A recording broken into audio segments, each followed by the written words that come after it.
TV Batuíra Portugal, para lá do amanhã. Então, boa tarde a todos, também, tal como a Ana, àqueles que ainda não vi, sejam bem-vindos. Esta é a vossa casa, é de todos nós, não é? E vamos então hoje conversar, não é conversar, porque é um monólogo, não é?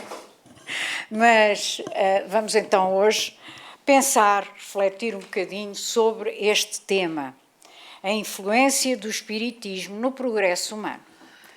E não há dúvida que até hoje a humanidade tem feito progressos inúmeros em todos os campos. Com a sua inteligência, o homem chegou a uns resultados que nunca tinham sido alcançados sob o ponto de vista da ciência, portanto, da tecnologia e da ciência em geral, da arte também e até do nosso bem-estar, não é? Material. No entanto, nós ainda temos efetivamente um enorme progresso a fazer, que é o de fazer, obrigada Ana, o de fazer com que entre nós reine a fraternidade e a solidariedade. Duas coisas que infelizmente ainda não são muito bem, digamos assim, sucedidas no nosso mundo. Hoje precisamos não só de continuar a desenvolver a nossa inteligência, mas também de elevar os nossos sentimentos. E é isso que nós precisamos de fazer, destruir tudo o que é negativo em nós, especialmente tudo o que deriva do orgulho e do egoísmo, porque, tal como já sabemos, o nosso benfeitor Emmanuel deixou dito que eram os dois grandes cancros da humanidade, o egoísmo e o orgulho, e que daí partem todos os outros vícios espirituais, que é como o mundo maior chama aquilo que nós chamamos defeitos, não é? Então, sabemos, portanto, que o espiritismo, por tudo aquilo que nos ensina, pode favorecer o progresso da humanidade. Mas podemos perguntar-nos, mas então de que maneira é que se acontece esse progresso, não é? Como é que ele se realiza? Como é que nós chegamos ao patamar evolutivo de um ser humano como foi Chico Xavier, não é? E vamos então começar com Leon Denis, num livro que não é muito conhecido dele, que se chama O Progresso, e em que a certa altura ele nos diz assim: o progresso é a aspiração pelo melhor, pelo bem, é a prova da existência em nós de um princípio superior, de alguma coisa grandiosa, quase divina, que nos encaminha para destinos mais altos, que nos lança sempre para a frente nos domínios do pensamento e da consciência. Então, nós sabemos que, apesar deste progresso ser constante e ser também ininterrupto, é também um facto que este progresso da humanidade é lento. Inclusivamente podemos dizer que é efetivamente muito lento. E embora em determinados períodos transitórios, como é o atual, pareça que está a regredir, e hoje em dia é isso que a maior parte das pessoas pensa e comenta, que parece que estamos a andar para trás, não é? Este recuo não é senão o prenúncio, isto é, os primeiros sintomas de uma nova era de ascensão. E Allan Kardec, na Gênese, afirma o seguinte: a doutrina de Moisés, incompleta, ficou circunscrita ao povo judeu. A de Jesus, muito mais completa, espalhou-se por toda a terra através do cristianismo, mas não converteu todos. O espiritismo ainda mais completo, converterá a humanidade às suas ideias, à imortalidade, à reencarnação, ao progresso, à lei de causa e efeito, às relações entre os homens e os espíritos, ao valor da caridade, etc. Portanto, podemos efetivamente dizer, depois do que acabamos de ler, que o Espiritismo se destina principalmente a marcar uma nova era na história da humanidade devido à profunda revolução que veio provocar nos pensamentos e nos ideais ao impulsionar a humanidade para sublimação espiritual através de quê? Através da vivência do Evangelho. No Livro dos Espíritos, Kardec perguntou aos espíritos superiores, na 799, o seguinte: como é que o Espiritismo pode contribuir para o progresso? E a resposta foi: destruindo o materialismo, que é uma das chagas da sociedade, faz com que os homens compreendam onde se encontram os seus verdadeiros interesses.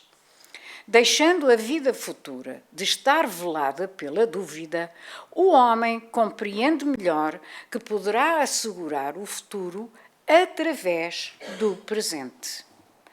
Ao abolir os preconceitos de seitas, de castas e de cor, ensina aos homens a grande solidariedade que os deve unir como irmãos. E continua na 798. O Espiritismo tornar-se-á uma crença comum ou continuará a ser compartilhada apenas por algumas pessoas? E reparem na resposta dos espíritos superiores. É claro que se tornará uma crença geral e que marcará uma nova era na história da humanidade, porque chegou o tempo em que deve ocupar o seu lugar entre os conhecimentos humanos. Mas terá que aguentar grandes lutas, muito mais contra os interesses do que contra as convicções, pois não se pode disfarçar que há pessoas interessadas em combatê-lo. Umas por amor próprio, outras por causas inteiramente materiais. Mas, como os seus opositores ficarão cada vez mais isolados, serão forçados a pensar como toda a gente, sob pena de se tornarem ridículos. E vamos ainda ao comentário que Kardec fez relativamente à pergunta 982, perdão. A crença no Espiritismo ajuda o homem a melhorar, fixando-lhe as ideias sobre certos pontos do futuro. Apressa o progresso dos indivíduos e das massas, porque permite compreender o que seremos um dia. É um ponto de apoio, uma luz que nos guia. O Espiritismo, então, ensina o homem a suportar as provas com paciência e resignação. Afasta-o dos atos que podem atrasar a felicidade futura e é assim que contribui para essa felicidade. Portanto, o Espiritismo é a religião do futuro. Quer queiramos, fora daqui, quer queiram os outros, quer não queiram. Ele vai ser a religião do futuro, porque vai unir todos em torno da mensagem de Jesus, que não é senão uma: o amor. Vamos à pergunta 271 do livro Consolador, em que Emmanuel, o benfeitor, nos vem dizer que até hoje houve, na grande revelação, que é como ele chama a lei de Deus, que até hoje houve, da grande revelação das leis de Deus, houve 3 revelações. A primeira foi a justiça trazida por Moisés. A segunda foi a trazida por Jesus, que foi o amor. E o Espiritismo traz-nos a terceira revelação, que é qual? A verdade. Portanto, a verdade está toda inserida, inscrita no Espiritismo. E é por isso que o Espiritismo será a religião do futuro, porque ele vai unir todos à volta do amor, que é aquilo que o Espiritismo preconiza desde agora. Na 780, a linha A, pergunta Kardec: como é que o avanço intelectual pode levar ao progresso moral? E a resposta é: dando a compreensão do bem e do mal, o homem pode escolher. O desenvolvimento do livre-arbítrio acompanha o da inteligência e aumenta a responsabilidade do homem pelos seus atos. Não nos podemos esquecer que, quando nós passamos de animal irracional para animal racional, isto é, para espírito, com E maiúscula, e, portanto, para a primeira fase, que é como hominídeo, homem das cavernas, nessa altura é-nos imediatamente dadas 2 ferramentas: a razão, o raciocínio, portanto, e o livre-arbítrio. E é a partir daí que, portanto, o raciocínio desenvolve depois. Portanto, a inteligência é um atributo do espírito e, portanto, é ela, juntamente com o livre-arbítrio, que nos vai fazer ir singrando pelos caminhos das diversas encarnações. Mas, lá está o que ele diz aqui, eles, os espíritos superiores, aumenta a responsabilidade do homem pelos seus atos. Ou seja, à medida que vamos evoluindo, vamos realmente progredindo, mas também vai aumentando a nossa responsabilidade perante as leis de Deus. E no ponto 4 da conclusão, Kardec afirma que o progresso da humanidade tem o seu princípio na aplicação da lei de justiça, de amor e de caridade, que se baseia na certeza do futuro. Desta lei derivam todas as outras, pois encerra todas as condições de felicidade do homem. E só ela pode curar as chagas da sociedade. Na terceira parte do Livro dos Espíritos, nós vamos encontrar as leis morais. E as leis morais são 10, sendo que começam pela lei divina ou natural e acabam precisamente pela lei de justiça, de amor e de caridade, que, como nos diz aqui, e também no próprias perguntas desta mesma lei, engloba todas as outras 9. Ou seja, quem cumprir a lei de justiça, de amor e de caridade, já está a cumprir todas as outras que estão discriminadas, digamos assim, no Livro dos Espíritos.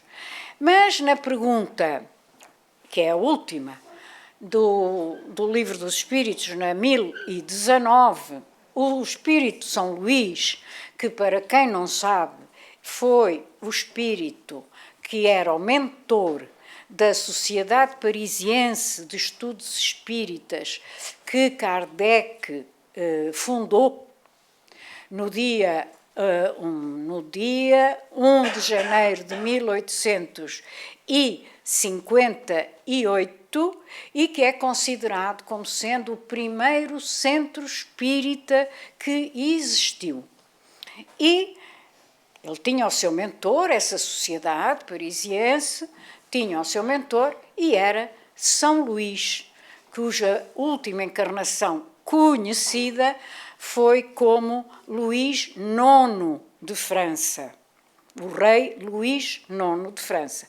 Então, este espírito, considerado santo pela Igreja Católica, e que é realmente um espírito muito elevado, visto que foi designado por Jesus para ajudar Kardec na implantação do espiritismo. Então ele, na pergunta 1019, diz o seguinte: a transformação da humanidade foi predita e estáis a aproximar-vos desse momento, e agora mais do que nunca, porque segundo Emmanuel, através de Chico, no Pinga Fogo, vocês todos podem ir lá e ver que Chico diz claramente no Pinga Fogo que essa transição planetária e, portanto, a passagem de mundo de penas e expiações, de provas, perdão, passagem de mundo de provas e expiações para mundo de regeneração, iniciará ou começará em 2057. Portanto, se no século XIX se estava a aproximar, agora já estamos em plena era de transição. E por isso, daí todos estes fenómenos e estes problemas que estão a acontecer neste momento, porque as forças contrárias ao bem não querem de modo algum que a Terra passe efetivamente para um outro tipo de planeta em que sabemos nós, através do Evangelho, que essa passagem será para que os espíritos que nele encarnem sejam em maior quantidade espíritos dedicados ao bem do que dedicados ao mal. E, portanto, as forças contrárias ao bem não lhes interessa de maneira nenhuma perder o predomínio que têm sobre os mundos de provas e expiações. Então fazem de tudo. Como eu costumo dizer, é o estrebuchar das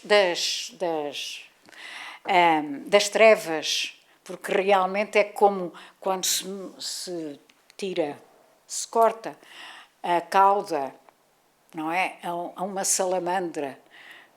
Ela, coitadinha, eu quando era miúda fazia isso, vocês sabem, era uma coisa horrorosa, mas eu achava imensa graça.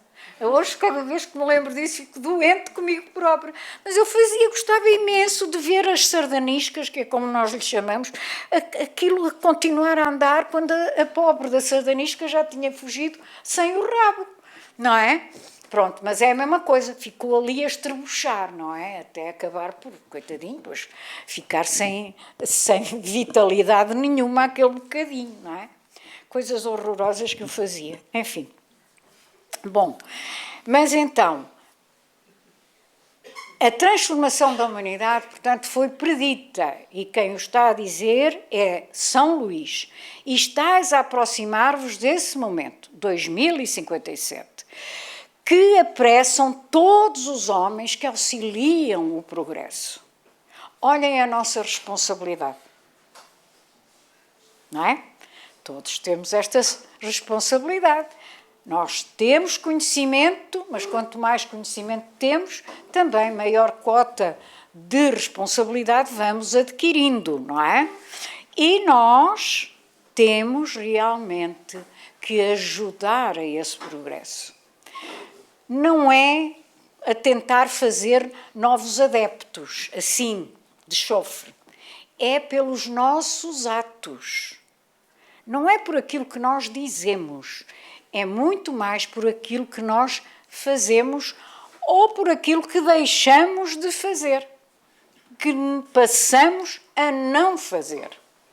Isso é que é o importante. E então ele diz, continua São Luís, ela irá cumprir-se, ela a transformação, irá cumprir-se pela encarnação de espíritos melhores que constituirão uma nova geração na Terra. E nós vemos isso já hoje. As crianças que estão a nascer, e estas que têm nascido principalmente na última década, já são normalmente crianças que vêm já com outra evolução, que não tinham as crianças que nasceram no século XX, por exemplo, durante todo o século XX. Então é precisamente isso que nós estamos a assistir agora. Vejamos, portanto, como é que se processa esta transformação e, portanto, este progresso. Vamos começar pelo conceito moral, que se encontra então, como já dissemos, na terceira parte do Livro dos Espíritos, que começa, também já vos disse, na lei divina ou lei natural, que é na pergunta 614, e que vai até à pergunta 892, que é a última da lei de justiça, de amor e de caridade. Reparem que são muitas perguntas sobre 10 leis morais, e importantíssimas para nós. Então, este conceito moral diz-nos que, através da lei de Deus, que é a lei divina ou natural, é igual à lei de Deus, e as suas bases fundamentais são a justiça, o equilíbrio, o amor e a igualdade de oportunidades. E ainda dizemos mais, dizemos que a lei divina é educativa, e eu sublinhei, e não punitiva, não é castigadora, ela é educativa. Porque nós sabemos que o espírito é criado simples e ignorante. Ele é simples porque não tem o domínio da vontade e é ignorante porque não tem o domínio do conhecimento.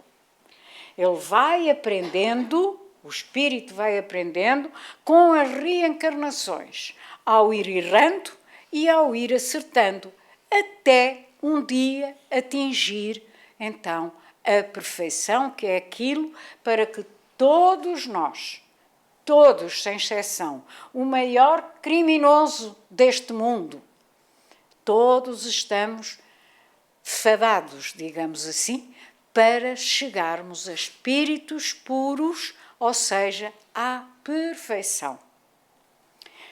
As primeiras experiências nós sabemos que são incertas e que as reencarnações até são compulsivas.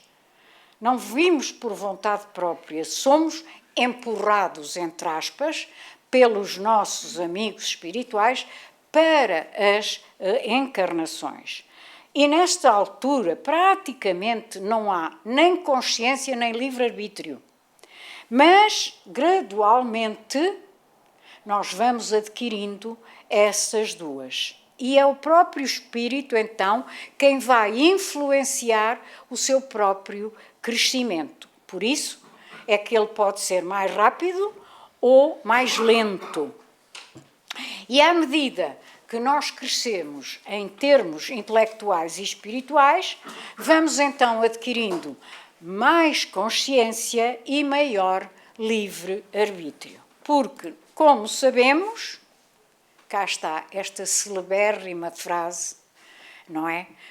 Que a sementeira é livre, mas a colheita é obrigatória, visto que plantamos aquilo que quisemos e porque quisemos. Portanto, o chamado destino é o resultado do nosso comportamento. Isto é, de conforme usamos bem ou mal o nosso livre-arbítrio, como já dissemos também, é um atributo do Espírito e que personifica a justiça de Deus. E a verdade é que nós nos desviamos muito frequentemente da lei do progresso E isso leva-nos a quê? Leva-nos a estacionarmos. Como exemplos desses desvios, temos aquilo que todos nós conhecemos: as paixões inferiores e as vinganças. E há muito mais, mas pronto, vamos ficar por aqui que já não é pouco. As paixões inferiores e as vinganças que nos levam, então, a estacionarmos, a ficarmos aí. Mas, conforme vamos caminhando de acordo com o nosso livre-arbítrio, tudo o que nós fazemos vai ficando registado energeticamente no nosso perispírito, ou nosso corpo espiritual, é a mesma coisa. Todos os erros ou todos os acertos que nós fizermos fica ali registado. É chamado, portanto, o nosso arquivo mental. Ok? E logo cada um de nós vai, portanto, percorrer o seu caminho com as suas conquistas e as suas provas ou expiações. Mas os bons espíritos ensinam-nos que nós podemos sempre, mas sempre, mudar a nossa encarnação para melhor, se conseguirmos ter méritos suficientes para atenuar as provas que devemos passar na existência que estamos a viver. Isso é que é importante. Mas devemos também sempre lembrar-nos que tudo isso vai depender de uma única coisa, de nós próprios, do nosso livre-arbítrio. É daí que tudo vai depender. Não é dos outros, não é disto, não é daquilo. É da nossa liberdade de escolha. No capítulo 20 do livro A Vida Escreve, de um espírito que aparece logo no primeiro livro Hilário Silva, no primeiro livro da série de André Luís, No Nosso Lar. Ele aparece como companheiro de André Luís. Ele também era médico na Terra como ele. E ele depois escreveu, através do Chico, este livro, A Vida Escreve.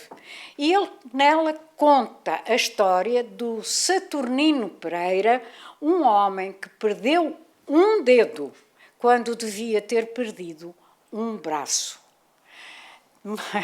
É, não é? Pois é uma história belíssima, que muitos de vocês provavelmente conhecem. Mas para aqueles que não conhecem, eu vou então resumi-la. Mas dizer-vos ainda que é um clássico.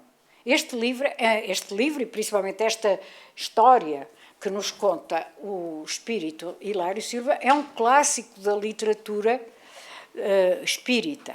E diz-nos assim, então, muito resumido, a história descreve o facto de Saturnino Pereira ter pedido um dedo na máquina que conduzia e que se tornou o centro das atenções. Como é que Saturnino, sendo espírita e benevolente com toda a gente, podia ter perdido o dedo? Parecia um facto que ia contra a justiça divina.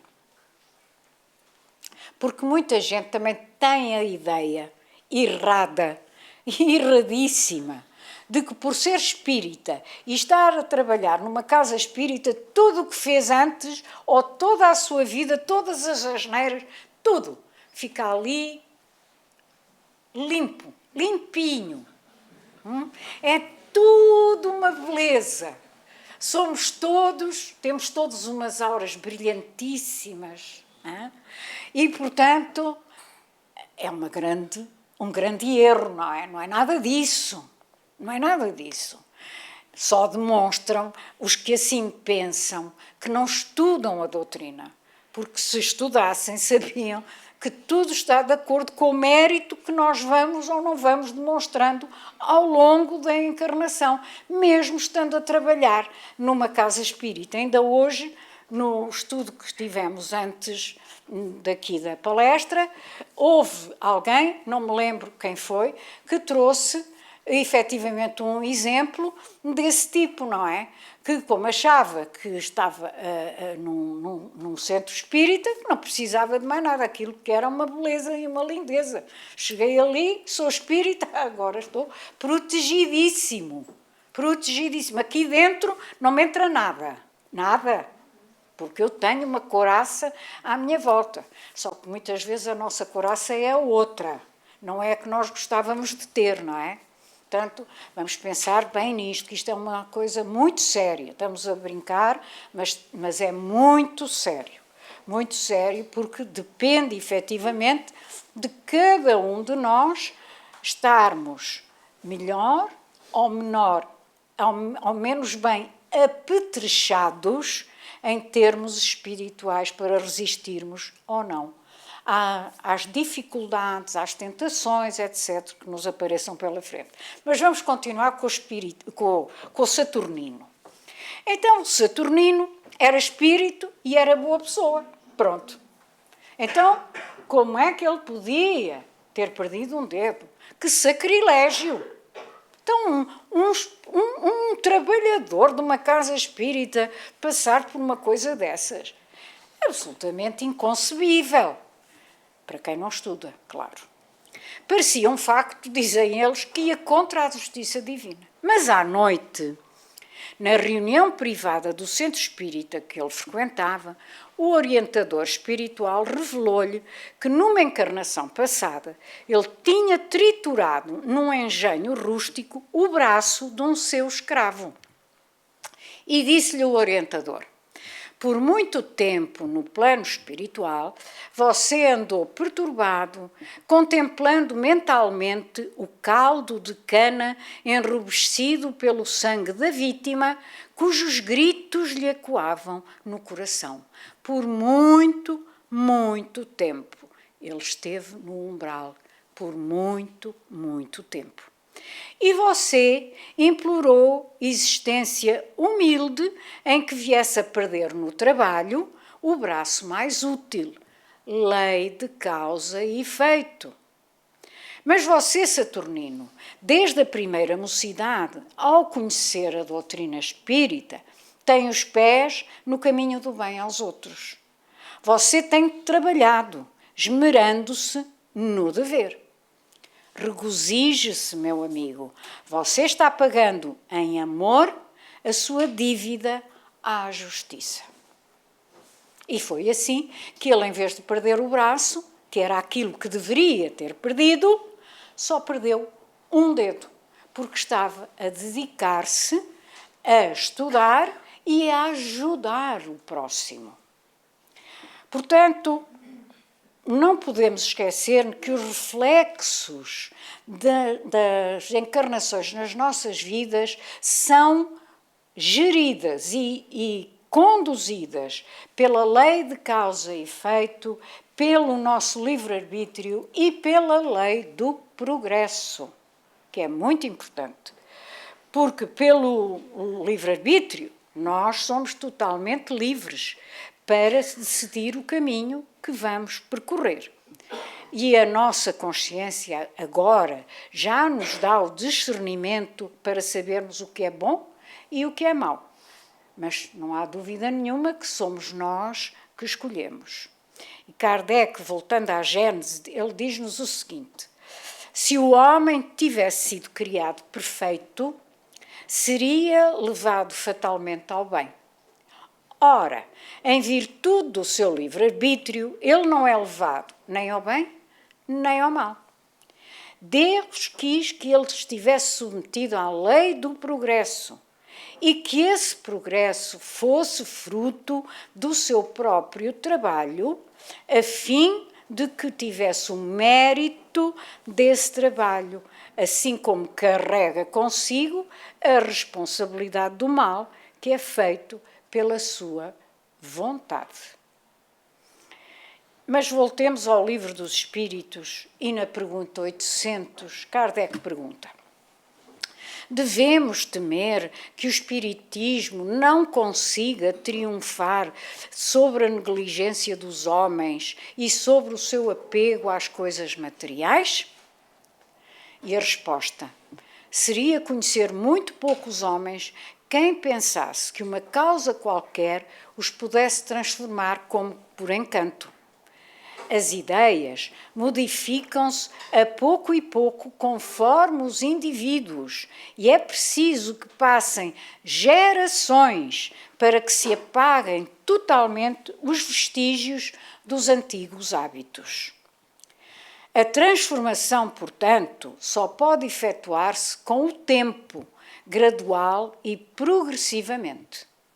Com cada geração, dissipa-se uma parte do véu. O espiritismo vem rasgá-lo de alto a baixo. Entretanto, mesmo que conseguisse unicamente corrigir no homem, nem que fosse um único defeito, já o obrigou a dar um passo. Só com isto já lhe fez um grande bem, pois este primeiro passo irá facilitar-lhe os outros. Portanto, como a inteligência e a moralidade são atributos do espírito, o nosso espírito, evolui espiritualmente em direção à perfeição sempre que progride em qualidades, sejam elas intelectuais ou morais, ou então, e de preferência, nas duas, não é? E, voltando ao capítulo, à Gênese, agora, Kardec afirma uma coisa importantíssima no capítulo 18. Vamos ver. Diz ele assim: o progresso intelectual realizado até ao presente, nas mais amplas proporções, é um grande passo e marca a primeira fase, da humanidade. Mas, olhem agora, sozinho é impotente para regenerar essa mesma humanidade. O progresso intelectual, sozinho, é impotente para regenerá-la. Enquanto o homem for dominado pelo orgulho e pelo egoísmo, utilizará a sua inteligência e os seus conhecimentos em proveito das suas paixões e dos seus interesses pessoais. E, infelizmente, é aquilo que ainda se vê hoje em grande parte da humanidade. Somente o progresso moral, continua Kardec, pode assegurar a felicidade dos homens sobre a terra, colocando um freio nas más paixões. Somente ele pode fazer com que reinem a concórdia, a paz e a fraternidade entre os homens. É ele que derrubará as barreiras entre os povos, que fará cair os preconceitos sociais, ensinando os homens a olharem-se como irmãos, chamados a auxiliarem-se mutuamente e não a viverem à custa uns dos outros. Tomem nota. É ainda o progresso moral, continua Kardec, secundado pelo progresso da inteligência, que unirá os homens numa única crença, na crença do amor, estabelecida sobre as verdades eternas que não estão sujeitas à discussão e que por isso mesmo são aceites por todos. Então, vamos agora a Leon Denis, um grande homem, um grande espírita com enormes qualidades morais e que é considerado como um dos 4 consolidadores da doutrina e um dos seus continuadores. Os outros foram Gabriel Delanne, Camille Flammarion, Ernesto Bozano e Paul Baudier. Teve então Leon Denis como missão desenvolver os estudos doutrinários e aprofundar a vertente moral da doutrina, impulsionando o espiritismo não só em França, mas também em todo o mundo e, sobretudo, consolidá-lo nas primeiras décadas do século XX. Foi ele que o fez, ele próprio, e é o mais importante destes 4, não há dúvida nenhuma que é o mais importante de todos. E ele próprio, e trago aqui, resumiu assim a sua nobre missão. Diz ele: consagrei esta existência ao serviço de uma grande causa, o Espiritismo, que será certamente a crença universal, a religião do futuro. E no seu livro, então, Cristianismo e Espiritismo, ele afirma isto mesmo claramente, dizendo: esta será a religião do futuro, a religião universal. Não será uma instituição fechada, uma ortodoxia regida por estreitas normas, mas sim uma fusão de corações e de espíritos. É claro que nós sabemos, e foi a espiritualidade superior que nos disse, que antes de ser aceito como crença universal entre os homens, o espiritismo vai enfrentar muitas lutas, muitos obstáculos ainda ao longo do caminho planeado pelo mais alto. Mas isto que foi dito por São Luís e mais tarde também por Leon Denis, um espírito já com bastante evolução, virá a acontecer, mais cedo ou mais tarde. E reparem agora no que nos diz o benfeitor Emmanuel no livro A Verdade Responde. Diz ele assim: a influência do espiritismo, em verdade, a afeição do movimento libertador das consciências será precioso fator de evolução em toda a parte e em todos os setores do crescimento terrestre, à frente do futuro, ensinará e levantará, construindo e consolando com a verdade a nortear-lhe a marcha redentora. E o nosso amigo Rodolfo Caligaris, no seu livro As Leis Morais, afirma também que o espiritismo destina-se não apenas a abrir um campo diferente de pesquisas à ciência, mas principalmente a marcar uma nova era na história da humanidade pela profunda revolução que provoca nos seus pensamentos e nos seus ideais, impelindo-a para a sublimação espiritual através de quê? Daquilo que é mais importante na doutrina, a vivência do Evangelho.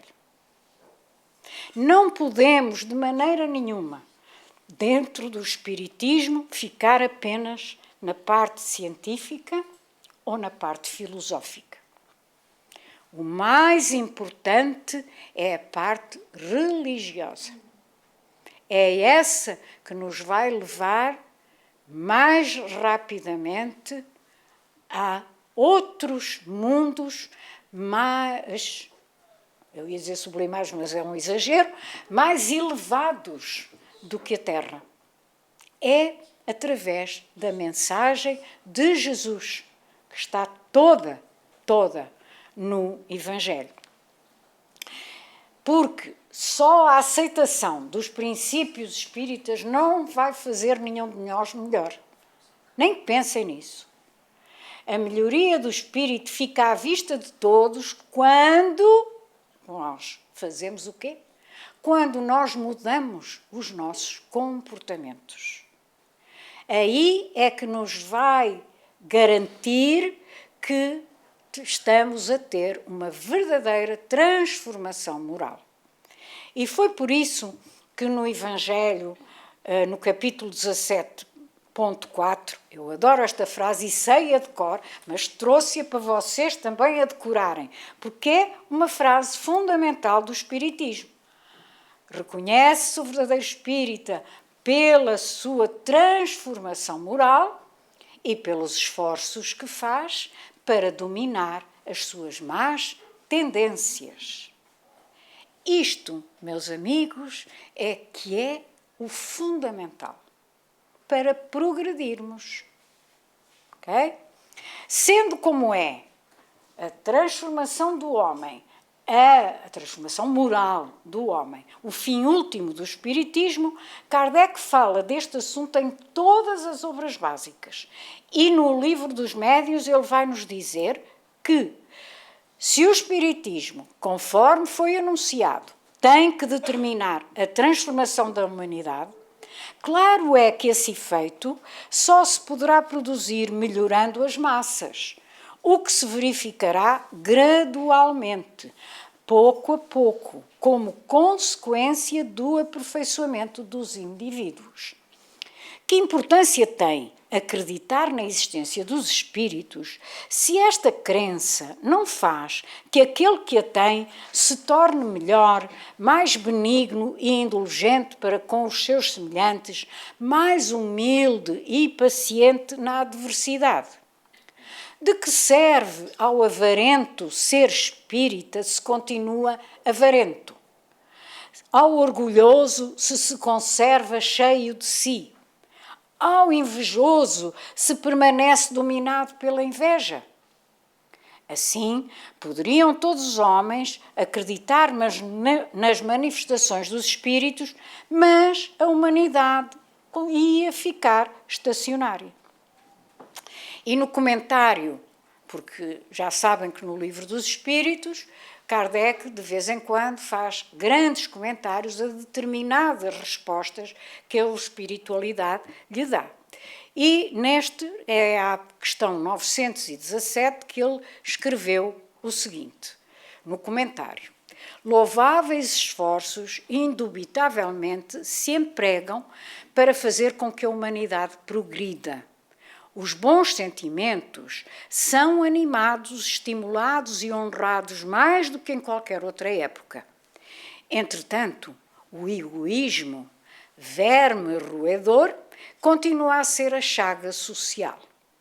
É um mal real, verdadeiro, que alastra por todo o mundo e do qual cada homem é mais ou menos vítima. Cumpre, pois, combatê-lo, como se combate uma enfermidade, uma doença epidémica. Por isso, deve-se proceder como procedem os médicos. Ir à origem do mal. Procurem-se em todas as partes do organismo social, da família aos povos, da choupana ao palácio, todas as causas, todas as influências que ostensiva ou ocultamente excitam, alimentam e desenvolvem o sentimento do egoísmo. Conhecidas as causas, o remédio se apresentará por si mesmo. Poderá ser longa a cura, porque numerosas são as causas, mas não é impossível. Contudo, ela só se obterá se o mal for atacado na sua raiz, isto é, pela educação. Mas reparem que ele diz qual é a educação. Não por essa educação que tende a fazer homens instruídos, mas pela que tende a fazer homens de bem. E nós aqui estamos a lembrar-nos, no capítulo 17 do Evangelho, no ponto 3, que fala sobre o que é, ou o que deve ser, o homem de bem. Então, esta é que é a verdadeira educação que nós devemos tentar aprender a ter. A educação convenientemente entendida constitui a chave do progresso moral. Quando se conhecer a arte de manejar os caráteres, como se conhece a de manejar as inteligências, conseguir-se-á corrigi-los do mesmo modo que se aprumam plantas novas. E pode-se fazer esta pergunta, que é muito lógica e Kardec, como pedagogo que era, não podia faltar, é evidente. Porque é que os espíritos não ensinaram em todos os tempos o que hoje ensinam? E olhem a resposta. Não ensinais às crianças o que ensinais aos adultos. E não dais ao recém-nascido um alimento que este não pode digerir. Cada coisa a seu tempo. Eles ensinaram muitas coisas que os homens não compreenderam ou que deturparam, mas que agora podem entender. Através dos seus ensinamentos, prepararam o terreno para receber a semente, que hoje vai dar fruto. Foi o mesmo que Jesus fez quando disse aos discípulos: tenho ainda muitas coisas a dizer-vos, mas não sois capazes de as compreender por agora. Se me amais, cumpri os meus mandamentos, e eu rogarei ao Pai, e Ele vos enviará outro Consolador para que fique eternamente convosco. E nós sabemos que esse Consolador é a nossa doutrina.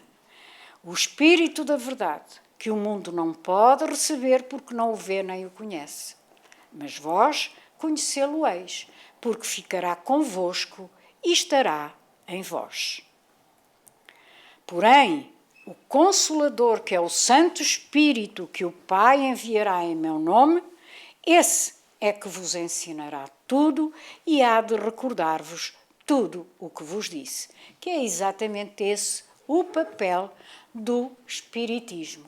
O papel que Nosso Senhor Jesus Cristo lhe designou há 2022 anos. E Kardec continua na 802, e estamos a acabar.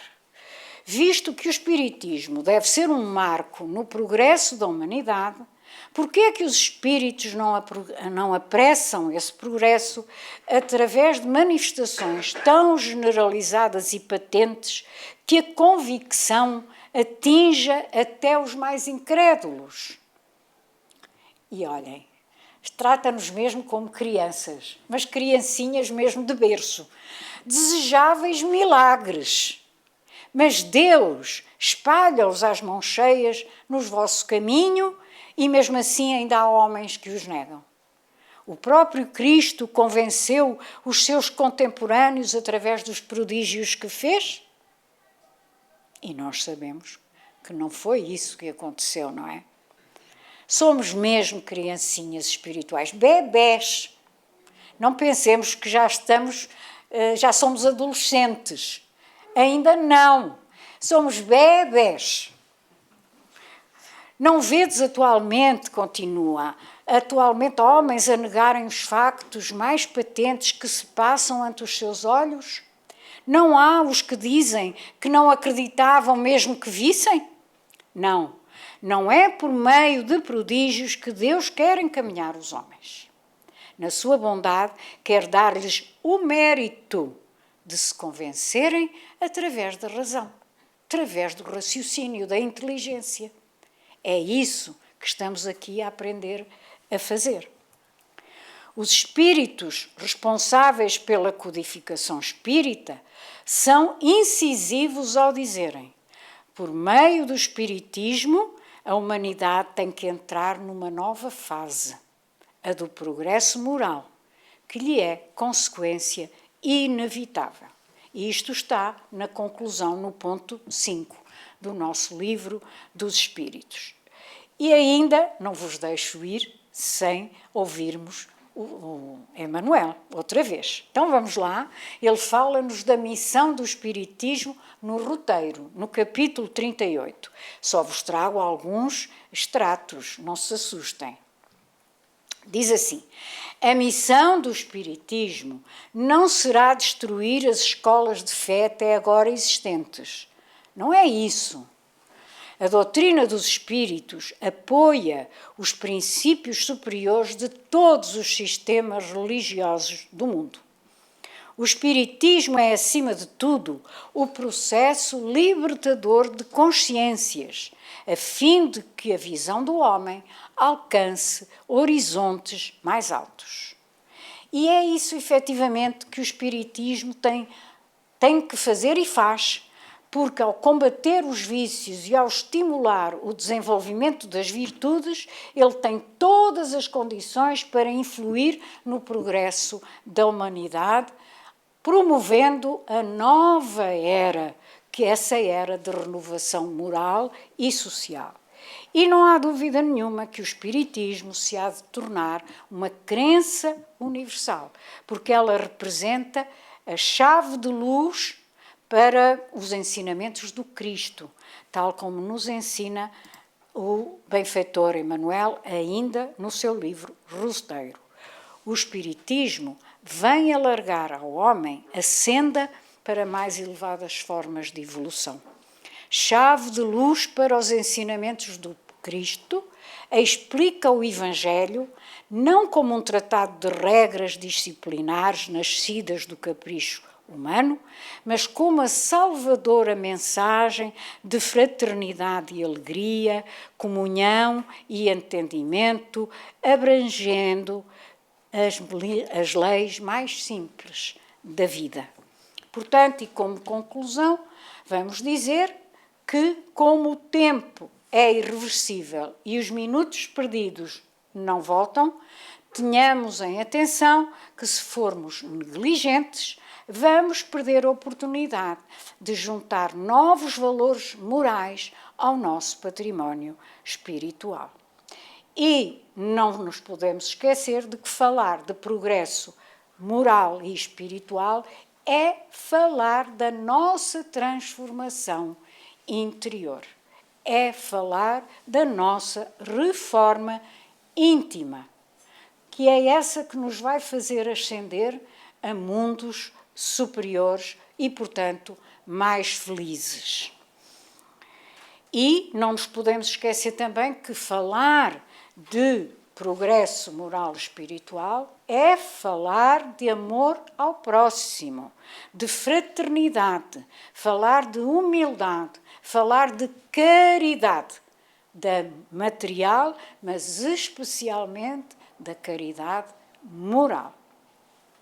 Por isso, o homem que já plantou ou que está a plantar dentro de si estes sentimentos e que atua de acordo com os ensinamentos do nosso mestre, está a evoluir e também a levar o progresso aos que o rodeiam através dos seus exemplos, pois está a divulgar e a semear nos outros sentimentos nobres, acabando assim, a pouco e pouco, com o egoísmo, o orgulho, a violência, o materialismo, que são os verdadeiros cancros da nossa sociedade.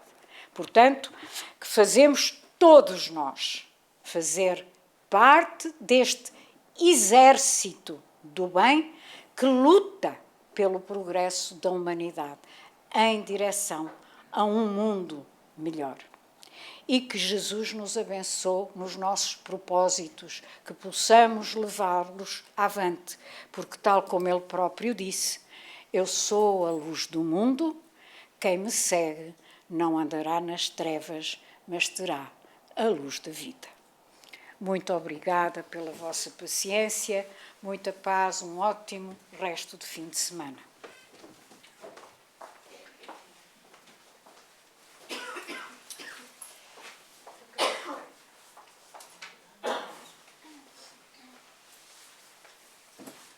Boa tarde a todos. Vamos então para a nossa prece de encerramento.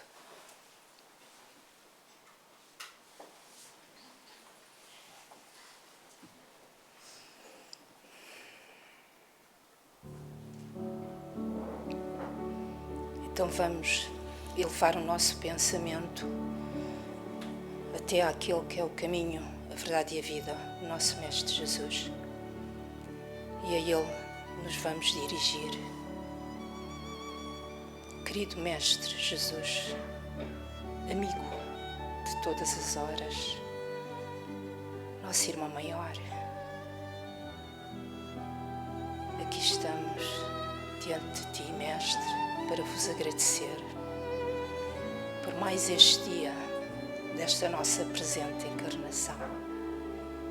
Agradecer-te por todas as dádivas, agradecer-te por todas as oportunidades benditas que nos concedes, agradecendo também aos amigos espirituais aqui presentes por toda a proteção, por todo o amparo que nos dão todos os dias desta nossa existência.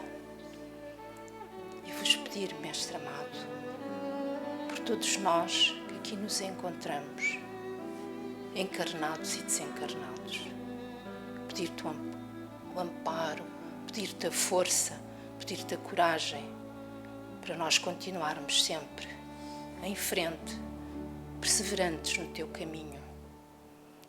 E pedindo-te, Mestre, pelo mundo lá fora, pelos nossos lares, pelos nossos familiares, pelos lares em desarmonia, por todos os nossos irmãos que sofrem, que estão a passar dificuldades, não só materiais, físicas, espirituais, morais.